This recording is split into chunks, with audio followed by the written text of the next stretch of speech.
Welcome to the General Electric MS 9001E gas turbine training.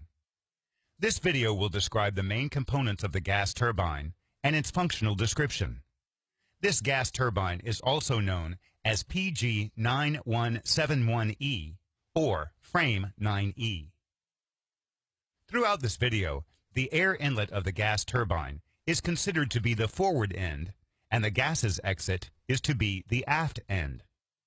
The forward and the aft of each individual component are defined in the same manner. The direction of the airflow inside the compressor is defined as the downstream direction, and the opposite is to be the upstream direction. The right and left are defined by standing on the forward end and looking downstream. The shaft of this gas turbine rotates at 3,000 RPM counterclockwise as viewed looking downstream. This gas turbine consists of the following main components: the compressor, the combustion system, the turbine, the exhaust assembly, the bearings.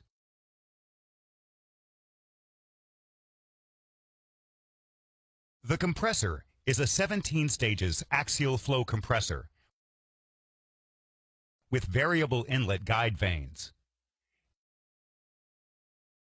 Air is compressed to a pressure ratio of 12:1. Each stage consists of a set of rotating blades and set of stator stationary blades. Compression is achieved in each stage as the rotating blades increase the relative velocity of the air.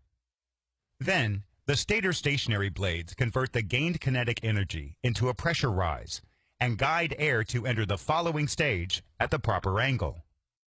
The compressor consists of two major components: the compressor rotor and the compressor stator. The compressor rotor has 17 stages of rotating blades. It is assembled of 15 individual wheels and 2 stub shafts. All wheels are held together with 16 tie bolts and nuts. The forward stub shaft is machined to provide the following features: thrust collar, which carries the axial downstream and upstream thrust forces to prevent rotor axial movements; journal surface for bearing number 1 and surfaces for oil and air seals; forward balancing groove to add balancing weights for vibration control; forward flange to connect the gas turbine shaft to the auxiliary gearbox. A speed ring with 60 teeth is attached to the forward flange for speed measurements and protection. The aft stub shaft is machined to provide the following features: a fan is machined on the forward side of the stub shaft. This fan draws air through the gap between the 16th wheel and the aft stub shaft to cool the turbine rotor parts. Aft balancing groove. Aft flange to connect the compressor rotor to the turbine rotor. Labyrinth teeth to mate with compressor stator parts to prevent compressor discharge air from escaping inside the inner barrel around bearing number 2. The compressor rotor blades are airfoil shaped and are attached to the wheels by means of dovetail arrangement. The first wheel blades are mounted on the wheel portion of the forward stub shaft, and they have only aft spacers, while the next 15 wheel blades have forward and aft spacers.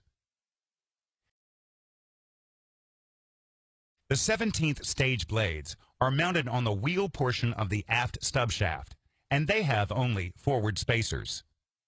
These spacers are placed to maintain the relative position between the rotor and the stator blades.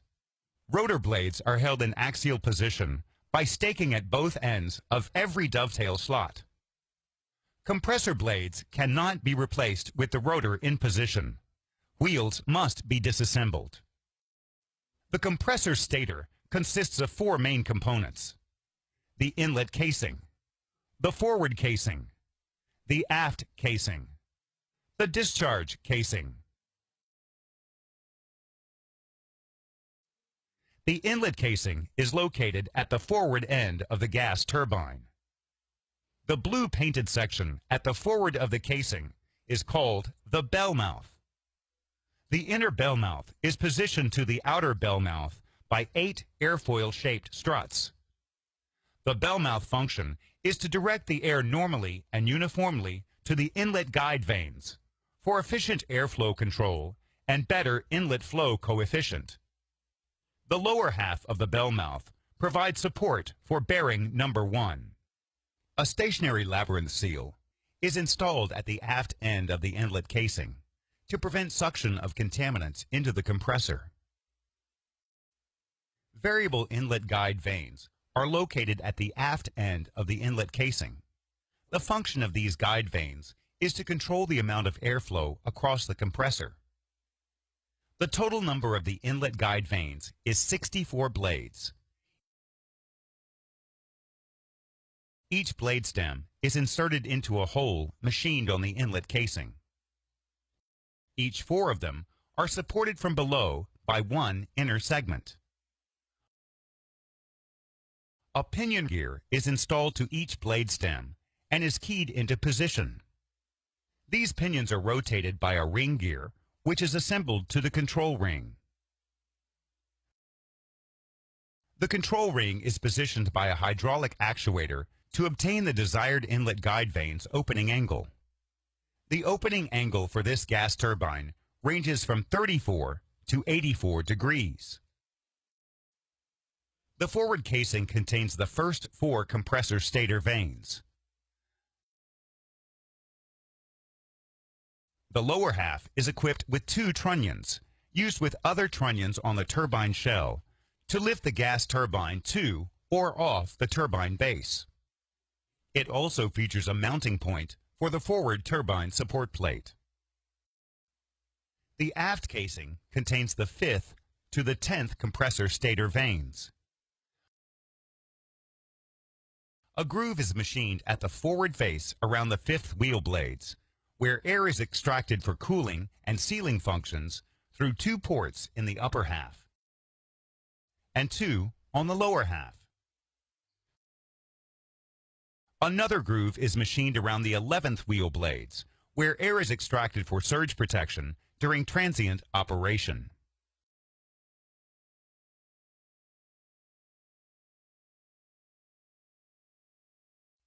The discharge casing is the final portion of the compressor casings. Being the largest single casting, it is the keystone of the gas turbine structure. It connects the compressor to the turbine section and supports the combustion system. The discharge casing contains the last 7 stages of compressor vanes and 2 rows of exit guide vanes. The discharge casing consists of outer and inner cylinders. These inner and outer cylinders are connected by means of 12 struts. These struts flare out to meet the large diameter of the turbine shell, while providing spacing for transition pieces in between. The inner cylinder is extended to the forward side by the inner barrel. The inner and outer cylinders of the discharge casing form the compressor diffuser, which converts some of the kinetic energy of the compressed air into a pressure rise. At the forward end of the inner barrel, a honeycomb seal is installed to mate with the labyrinth teeth on the aft stub shaft. A brush seal is running against the rotor's smooth surface. This arrangement is also known as the high-pressure packing. The function of this arrangement is to control the amount of compressed air leakage inside the inner barrel. This air, despite being used to cool the first forward wheel space, the amount should be minimized to improve unit efficiency and minimize air leakage inside bearing 2 seals. The lower half of the inner cylinder supports the bearing number 2 and provides the opening for the lube oil supply and drain piping. The upper half of the inner cylinder has an opening for the vent pipe. Seals are installed at these openings to prevent compressed air from escaping inside the inner cylinder.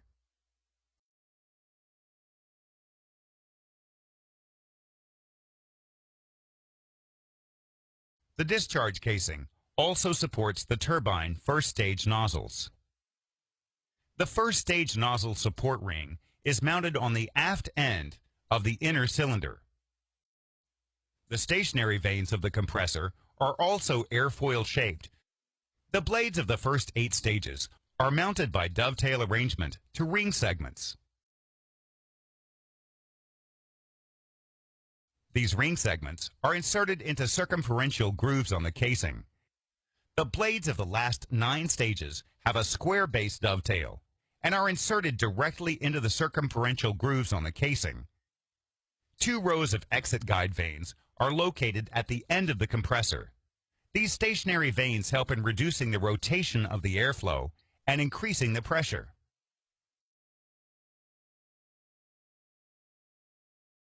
The combustion system of this gas turbine is a reverse flow type with 14 DLN1 can-annular combustion chambers arranged around the periphery of the compressor discharge casing. Combustion chambers are numbered counterclockwise as viewed looking downstream, starting from the vertical center line. With dual fuel capability, this turbine burns either gas fuel or liquid fuel. In this section, the pressurized compressor discharge air is directed upstream to enter the combustion zone, mixed and burned with fuel, producing hot gases, which will drive the turbine. The combustion system main components are the combustion wrapper, combustion can cover, primary fuel nozzle, secondary fuel nozzle, the liner,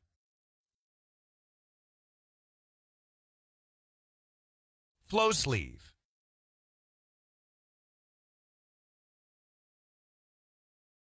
transition pieces, crossfire tubes,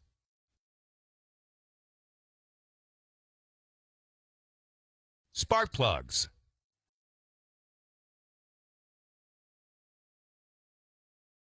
flame detectors.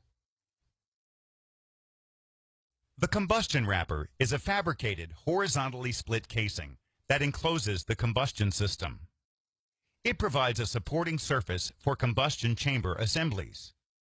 The wrapper forms a large plenum, which receives the compressor discharge air. This air is directed upstream to the combustion chambers. The forward face of the wrapper is slanted at 13 degrees angle from the vertical and contains machined openings to mount the 14 combustion chamber covers. The wrapper is supported by the compressor discharge casing and the turbine shell. The combustion chamber cover function is to carry the combustion chamber components.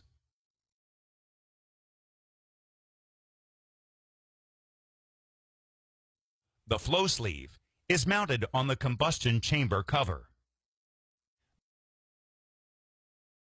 The flow sleeve forces the air to move upstream, forming a uniform air jacket around the liner for precise combustion and cooling functions among the 14 chambers.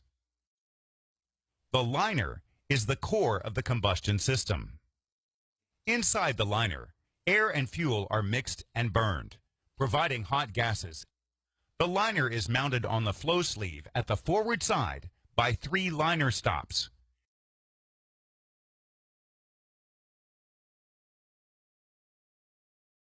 And supported at the aft by inserting the liner inside the transition piece. This configuration allows thermal expansion of the liner. Spring seals located at the aft end of the liner to prevent the compressor discharge air from leaking into the hot gas path. The liner consists of the liner body,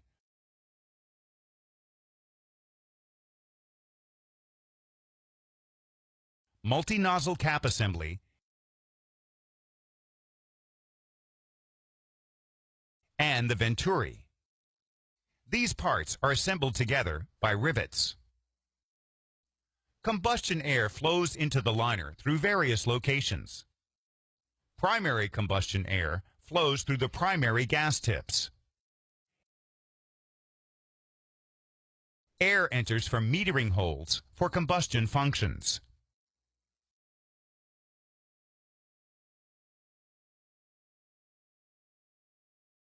Secondary combustion air enter through the center body.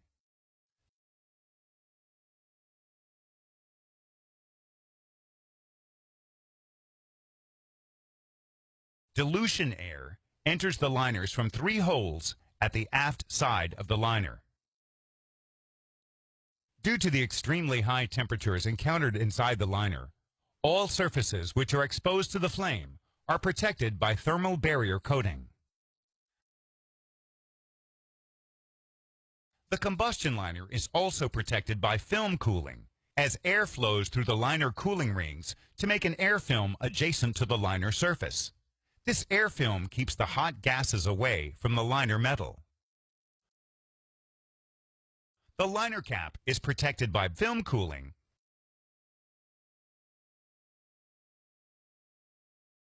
and backside impingement cooling. The venturi is cooled by backside impingement cooling. All combustion chambers are interconnected by means of crossfire tubes. These tubes enable flame to propagate from one chamber to another. Crossfire tubes are couples of male and female parts.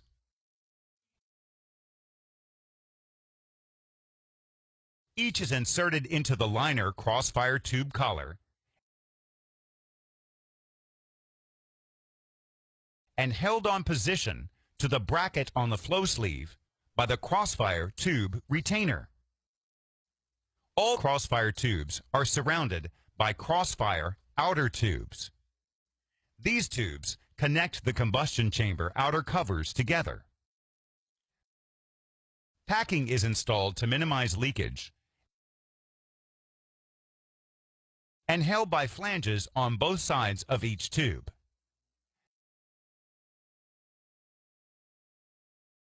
Outer tubes are prevented from sliding by split retainers mounted on the flanges.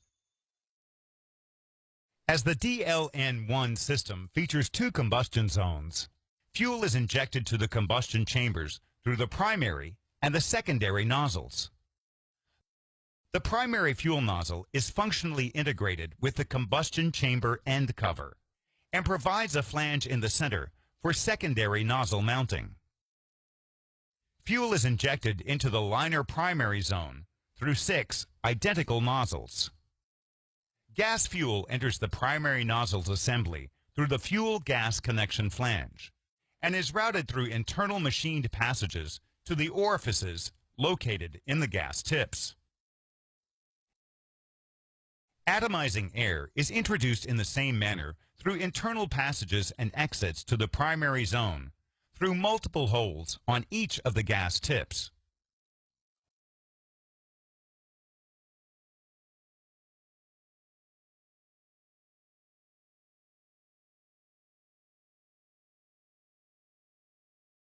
Water is supplied to the primary water injection manifold, then distributed to the 6 nozzles through piping to each one of the fuel oil flange and tip assemblies.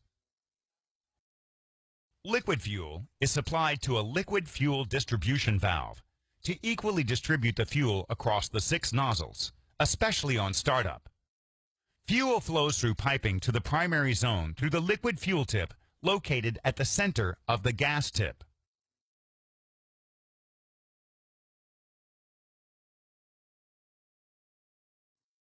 The secondary nozzle features a supply flange for secondary gas fuel, which is injected into the secondary premix zone through multiple holes. A small amount of the secondary gas is injected after the secondary swirler. This amount is called the secondary gas subpilot. This amount of gas promotes the secondary flame stability. Transfer gas for transient transfer operation is supplied to the relevant supply flange and is injected before the secondary swirler also. Liquid fuel and water flow from the inlet flanges to the combustion zone, where they are injected at the aft tip of the secondary nozzle assembly. Combustion is initiated by means of two spark plugs mounted on the 11th and 12th combustion chambers. The spark plug is mounted on the spark plug ball joint. This joint allows adjustment of the spark plug relative to the liner. On a DLN1 combustion system, spark plugs remain inside the liner throughout all the operation for startup and primary zone reignition functions. Once the flame is started on these chambers, it propagates to the other chambers through the crossfire tubes. Flame is detected on combustion chambers by means of ultraviolet flame detectors mounted on 4 chambers, the 14th, the 1st, the 2nd, and the 3rd combustion chambers. As the DLN system features 2 combustion zones, flame is detected by 4 flame detectors in each zone. The flame in the primary zone is detected by flame detectors mounted on pads on the combustion chamber cover. This detector is inclined to detect the flame through one of the metering holes around the liner body. Secondary flame detectors are mounted on the secondary nozzle flame flange. Flame is detected in the secondary zone through a viewport in the secondary swirler. Transition pieces are the interface between the combustion and the turbine sections. They direct the hot gases from the liners to the turbine first stage nozzles. The first stage nozzle entrance area is divided into 14 equal areas, receiving the hot gas flow. Due to the extremely high temperatures of the passing hot gases, the inside surface of the transition piece are coated with thermal barrier coating. Cooling air is introduced by allowing compressor discharge air through the vent plate to the cooling holes machined on the transition piece aft end. The transition pieces are sealed to both outer and inner side walls of the first stage nozzle by the outer and inner seals. These seals are inserted into grooves on the first stage nozzle to minimize compressor discharge air leakage into the hot gas path. The sides of the transition pieces are sealed by side seals. Side seals are held in position by side seal retainer blocks. These blocks are mounted on the first stage nozzle retainer ring. Transition pieces are supported at the aft side by means of the aft mounting bracket, which is mounted on the first stage nozzle retainer ring. Each transition piece is supported at the forward side by a support clamp. This support clamp is mounted on the compressor discharge casing.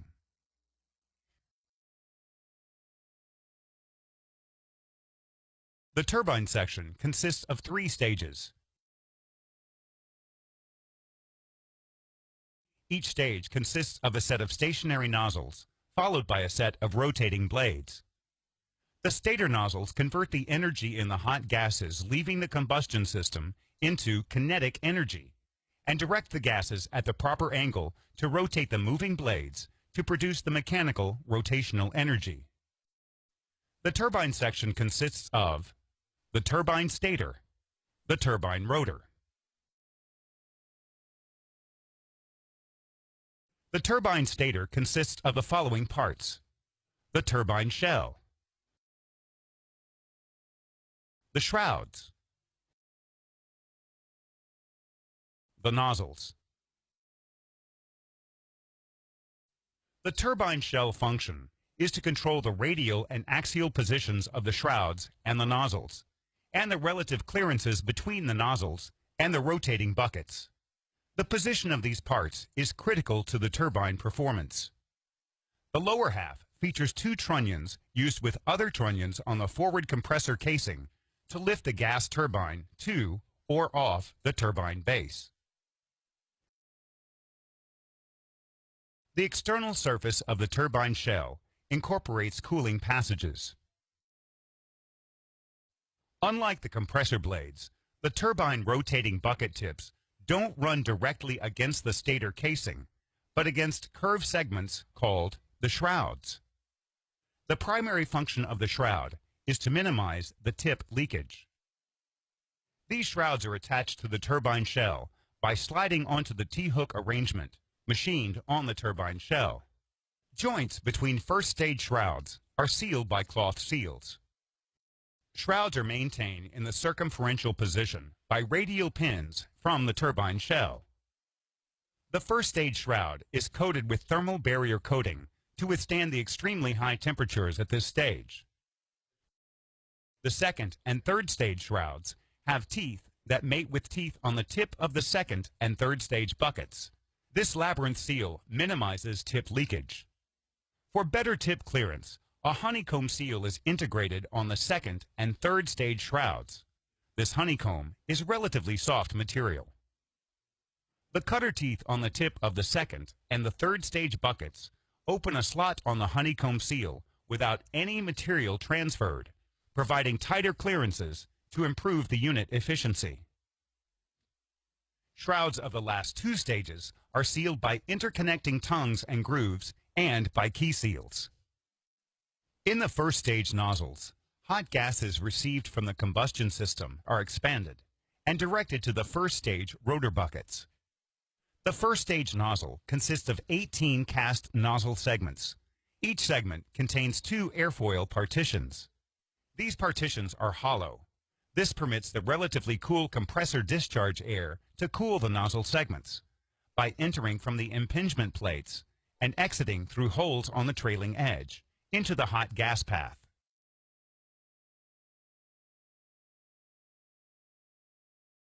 The 18 segments are contained on a horizontally split retaining ring.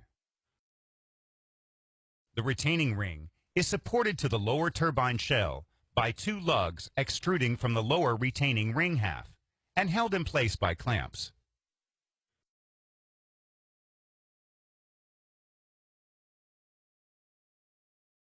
The retaining ring is centered by 2 eccentric pins from the turbine shell. This configuration permits radial expansion due to the high temperatures encountered, while the ring remains centered to the shell. The aft outer face of the retaining ring is loaded against the forward face of the first stage shroud, with seal strips in between to prevent compressor discharge air leakage between the nozzle and the shell. The nozzle 1 assembly is prevented from moving forward by 4 lugs extruding from the outside diameter of the retaining ring at 45 degrees from vertical and horizontal center lines. These lugs fit in a groove machined on the turbine shell. On the inner sidewall, the nozzle is sealed and supported by direct bearing of the nozzle inner load rail against the first stage nozzle support ring. The first stage nozzle support ring is mounted on the aft face of the compressor discharge inner cylinder. Hot gases leaving the first stage rotating buckets are expanded again and directed to the second stage rotating buckets by the second stage nozzle. The second stage nozzle set consists of 16 segments. Each segment contains 3 airfoil partitions. The nozzle segments are assembled by fitting the male hooks on the forward and aft sides of the outer sidewall into the female groove on the aft side of the first stage shroud and on the groove on the forward side of the second stage shroud. Seals are installed between the segments to minimize leakage. The nozzle segments are held on the circumferential position by radial pins from the turbine shell into axial slots on the nozzle outer sidewalls. Annular curved segments are attached to the inner sidewall of the nozzle. These segments are called the diaphragms. Each diaphragm is secured to the nozzle by a pin. These diaphragm segments prevent hot gases leakage past the inner sidewall of the nozzle and the rotor. A high-low labyrinth seal is machined on the diaphragm inside diameter. These seals mate with opposite sealing lands on the turbine rotor spacer. The second stage nozzle is cooled by compressor discharge air passing through the first stage shroud. Some of this air exits through holes on the airfoil's trailing edges. The remainder of the cooling air is directed to the first stage aft wheel space through 3 cooling air tubes assembled on the diaphragm. A brush seal segment is installed on the inside diameter of the diaphragm between the labyrinth seals. This brush seal is in continuous contact with the turbine rotor spacer surface to control the amount of the cooling air passing from the first stage aft wheel space to the second stage forward wheel space. This ensures more precise cooling and better unit efficiency. The third stage nozzle receives the hot gases from the second stage rotor buckets, expands it further, and directs this flow to the third stage rotor buckets. The third stage nozzle set consists of 16 segments. Each segment contains 4 airfoil partitions. A diaphragm segment is also attached to the inner sidewall of the nozzle. The third stage nozzles are not air-cooled.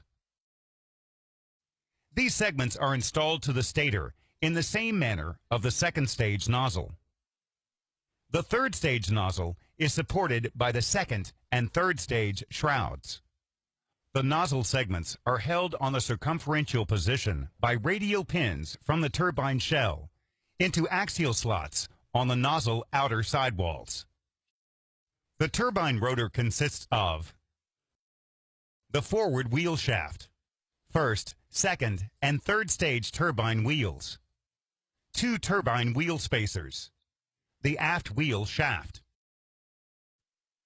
All parts are assembled together by 12 studs. The forward wheel shaft is machined to provide the following features: journal surface for bearing number 2, and surfaces for oil and air seals. Forward balancing groove. Forward flange to connect the turbine rotor to the compressor rotor. The forward wheel shaft is hollow to pass the turbine rotor cooling air. The first wheel carries the 92 buckets of the first turbine stage. Like the next 2 stages, buckets could be disassembled without rotor removal. Being the first part then encountered by the hot gases leaving the first stage nozzles, these buckets are protected by thermal barrier coating from outside and air-cooled from inside. When the bucket is attached to the wheel, a small air plenum is formed in between.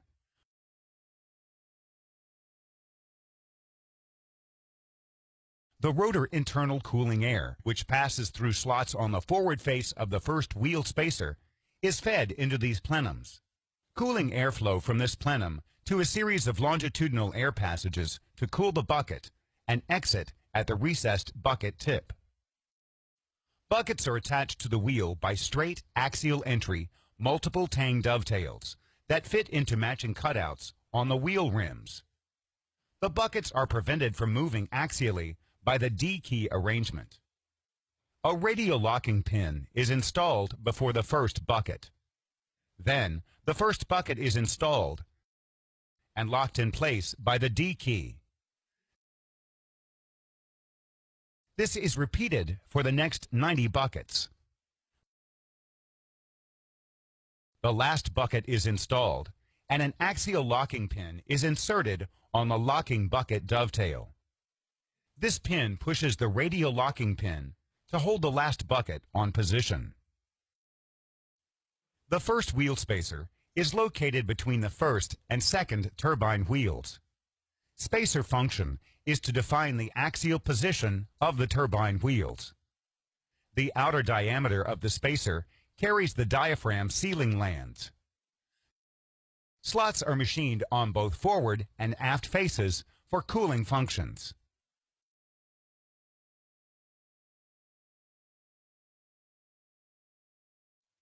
The second wheel carries the buckets of the second turbine stage. 92 buckets are also installed on the second wheel. Buckets are attached to the wheel by the same dovetail arrangement of the first stage, but they are held on the axial direction by twist locks arrangement. Twist locks are first placed on the wheel. Then buckets are installed as a 360 degrees ring due to the interlocking between the buckets. Once the buckets become on position, the twist locks are rotated and stacked. Buckets are internally cooled by the rotor internal cooling air, which passes through slots on the aft face of the first wheel spacer. This air is fed into a plenum casted on the bucket shank. From this plenum, air flows into span-wise holes machined on the bucket and exits at the bucket tip.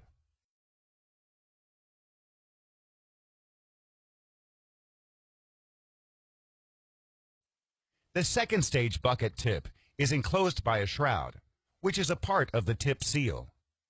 These shrouds interlock from bucket to bucket to provide vibration damping. These shrouds also feature the cutter teeth, which open slot on the honeycomb seal and mates with the seals on the shroud block.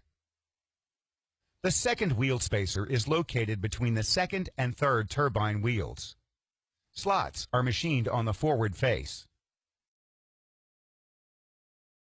The forward face of the spacer is machined to form a gap at the mating surface with the second stage wheel for cooling functions. The third wheel carries the buckets of the third turbine stage. 92 buckets are also installed on the third wheel. Third stage buckets are not internally cooled. Third stage bucket tip is also enclosed by a shroud. Buckets are attached to the wheel by the dovetail arrangement and held on the axial direction by twist locks arrangement like the second stage. The aft wheel shaft is machined to provide the following features: journal surface for bearing number 3 and surfaces for oil and air seals, aft balancing groove, aft flange to connect the turbine rotor to the generator rotor.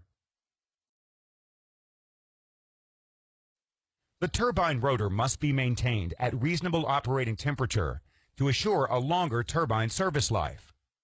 For this purpose, bucket vanes are not directly attached to the dovetail. Instead, they are connected to their dovetails by means of shanks. These shanks locate the bucket to wheel attachment at a significant distance from the hot gases. Combined with the diaphragm segments, this arrangement isolates the rotor away from the hot gases flow. Seals from the first stage nozzle support ring mate with sealing wings extruding from the forward side of the first stage bucket shank. Also, seals from both sides of each diaphragm mate with sealing wings from both sides of each bucket. The seal from the exhaust frame mates with the sealing wing on the aft side of the third stage bucket shank. All these seals reduce leakage of the hot gases radially inward to rotor parts, improving turbine efficiency and protecting the rotor parts. The rotor parts are cooled by positive flow of cooling air discharged radially outward through a space between the turbine wheels and the turbine stator parts. These spaces are called the wheel space. The first stage forward wheel space is cooled by compressed air leaking from the high-pressure packing at the forward end of the inner barrel. The first stage aft wheel space is cooled by the compressor discharge air supplied through the second stage nozzle. The second stage forward wheel space is cooled by a portion of the first stage aft wheel space cooling air, which passes through the labyrinth and brush seal. The second stage aft wheel space is cooled by the rotor internal cooling air, which passes through the slots on the forward face of the second wheel spacer. The third stage forward wheel space is cooled by a portion of the second stage aft wheel space cooling air, which passes through the labyrinth seal. The third stage aft wheel space obtains the cooling air from the exhaust frame cooling system. The rotor internal extraction cooling air is utilized for bucket and wheel space cooling. This airflow also maintains the parts of the rotor at approximately compressor discharge temperature. This ensures longer service life for turbine rotor parts. For efficient gas turbine operation, Clearances between all rotating and stator parts should be tight as possible. As the turbine shell controls the radial and axial position of all turbine stator parts, the shell should be isolated from the high temperature of the enclosed hot gases. This will ensure the control of the shell diameter and roundness to be maintained. The heat transfer from hot gases is reduced by the following means. Hollow shroud blocks provide high thermal resistance between the hot gases and the turbine shell. The first stage shrouds are cooled by the compressor discharge air. The third stage shrouds are cooled by cooling air from the cooling and sealing system. This air is extracted from the compressor fifth stage and supplied to the third stage shrouds through 6 holes machined on the turbine shell. Combined with the assembly of the nozzles between shrouds, hot gases are kept away from the shell. Heat transfer from the nozzle segments to the shell is reduced by means of insulation packages. The external surface of the turbine shell incorporates cooling air passages.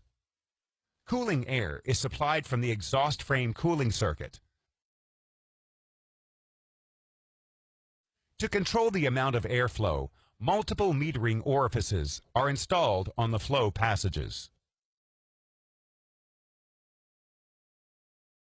The exhaust assembly consists of 2 parts, the exhaust frame and the exhaust diffuser. The exhaust frame consists of inner and outer cylinders connected together by 10 radial struts.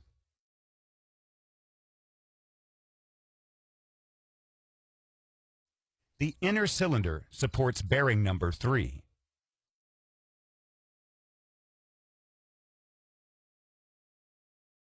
The lower part of the outer cylinder features mounting points for the turbine aft legs and the jib key.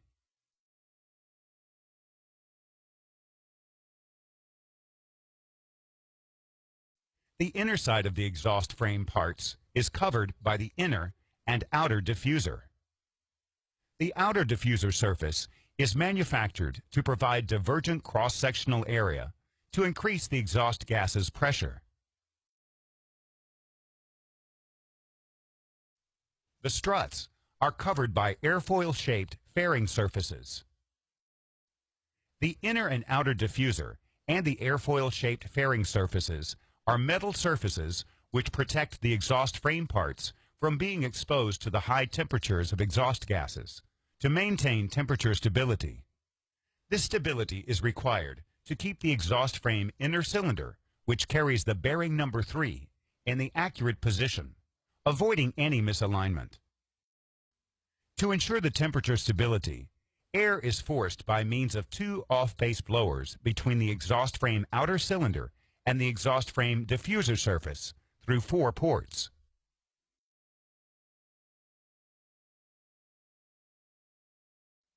A portion of this air goes to the cooling holes around the turbine shell, and the remaining air flows between the struts and its outer airfoil-shaped fairing surface.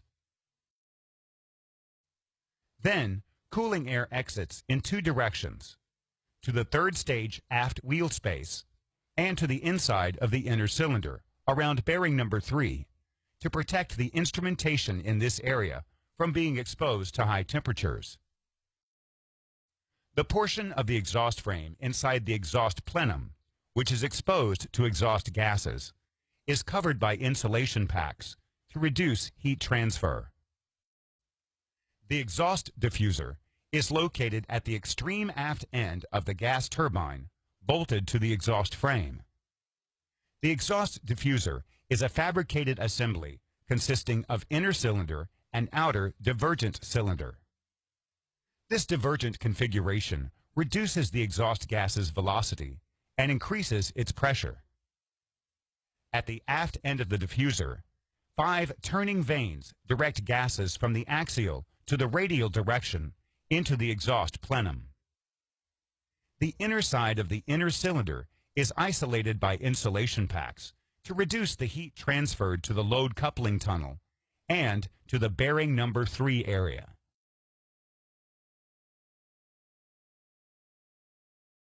The gas turbine rotor is supported by 3 bearings. These bearings hold the rotor in the radial direction by journal bearings and in the axial direction by thrust bearings. Bearing 1 is located in the center of the compressor inlet casing and held in place by straps.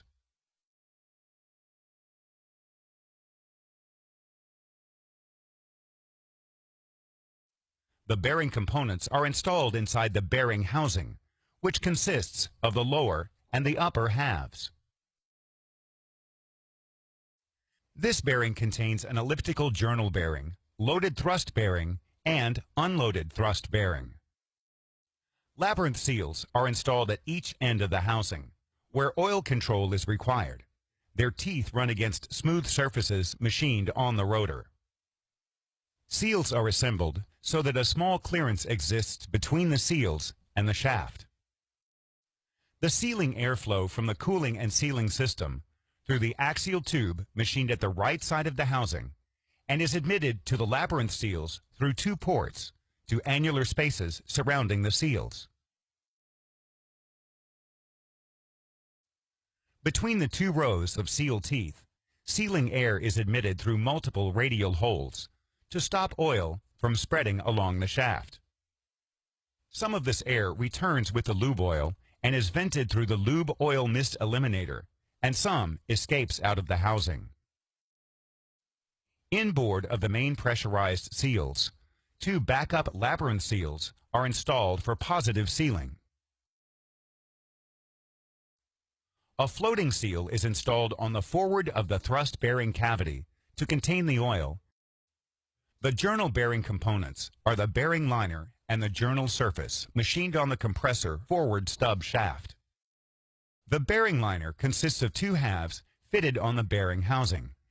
The liner inside faces are machined to make convergent oil clearance, in which oil pressure increases around the shaft journal to support it. After machining, these faces are coated with Babbitt alloy. For lubrication, oil is supplied through the oil feed pipe to a port in lower bearing housing, where the oil fills an annular space around the liner and is admitted inside the liner through 2 grooves machined at the horizontal matching edge.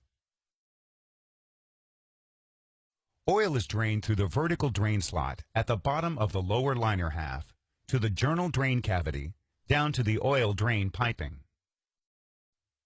The thrust-bearing major components are the thrust runner, which is integrated in the compressor rotor forward stub shaft, and 2 thrust bearings.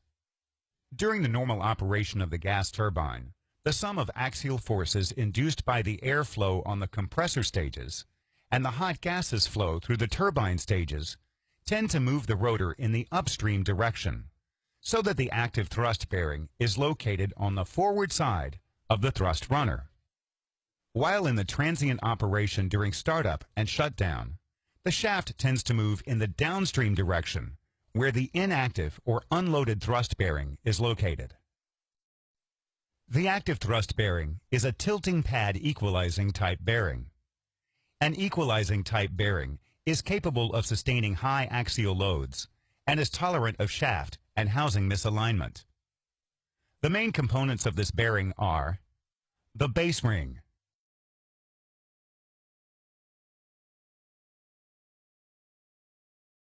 the tilting pads, upper leveling plates, lower leveling plates, shim plate.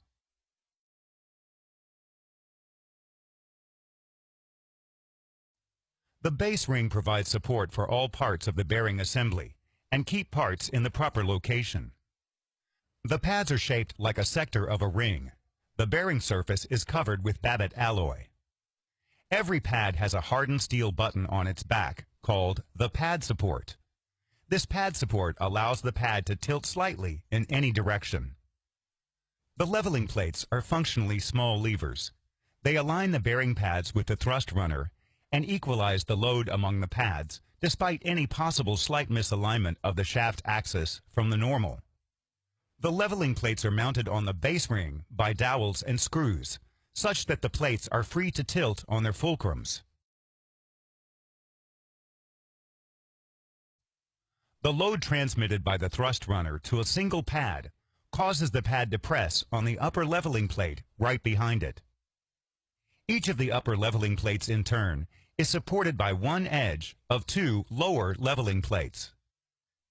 The other edges of the lower leveling plates take part in supporting the adjacent upper leveling plate on either sides. As a result of this arrangement, any excess of thrust load on a single pad is immediately shared through the leveling plates, so that all bearing pads will automatically receive equal loading. For lubrication, oil is supplied through the oil feed pipe to two ports in the lower bearing housing, where the oil flows into annular space around the base ring. Then, oil flows through grooves machined on the back side of the base ring to the bearing cavity, where it is carried by the pumping action of the thrust runner to the entire bearing surfaces. Oil exits at the pad's periphery to the thrust bearing drain cavity down to the lube oil drain piping. The inactive thrust bearing is a tilting pad non-equalizing type bearing. A non-equalizing type bearing is also capable of sustaining high axial loads, but less tolerant of shaft and housing misalignment. This bearing is functionally identical to the active thrust bearing, except that it doesn't have leveling plates. Instead, the tilting pads are directly supported at their back by the base ring. Oil control plates are installed between pads. For lubrication, oil is supplied through the oil feed pipe to a port in lower bearing housing, where the oil flows into annular space around the base ring. Then, oil flows through holes on the back side of the base ring to the oil control plates, which introduce the oil directly to the bearing surface before each of the pads. Oil exits at the pad's periphery to the thrust bearing drain cavity to the lube oil drain piping. Bearing 2 is located in the center of the inner cylinder of the compressor discharge casing and held in position by straps. The bearing components are installed inside the bearing housing, which consists of the lower and the upper halves. Bearing 2 is located in a pressurized area between the compressor and the turbine. This compressed air is leaking from the high-pressure packing at the aft end of the compressor shaft. Labyrinth seals are installed on both ends of the housing to prevent this air from leaking inside the housing. Since any air leakage past these seals doesn't perform any additional work, any reduction in this flow will result in an increase in the unit performance. A brush seal is installed on both labyrinth seals to minimize air leakage as much as possible. Bearing 2 has a vented cavity.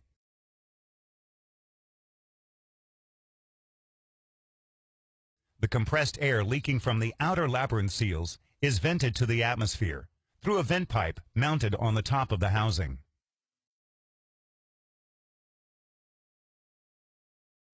Inboard of the outer air seals, two pressurized labyrinth seals are located for lubricant control. Sealing air supplied through a pipe concentric with the vent pipe fills the sealing air cavity.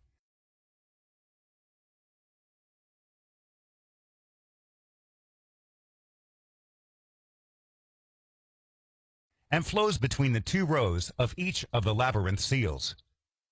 Some air escapes to the vented cavity, and the remaining returns with the lube oil. The journal bearing components are the bearing liner and the journal surface machined on the turbine forward wheel shaft. As the upper and lower housing parts are not symmetric around the liner, a liner strap is installed on the top to provide support for the liner and form the annular space for lube oil flow. For lubrication, oil is supplied through the oil feed pipe to a port in the lower bearing housing, where oil fills the annular space around the liner and is admitted inside the liner through 2 grooves machined at the horizontal matching edge. Oil deflectors are mounted on both ends of the liner to help containing oil inside the liner. Oil is drained through the vertical drain slots at the bottom of the lower liner half to the lube oil drain cavity, down to the oil drain piping.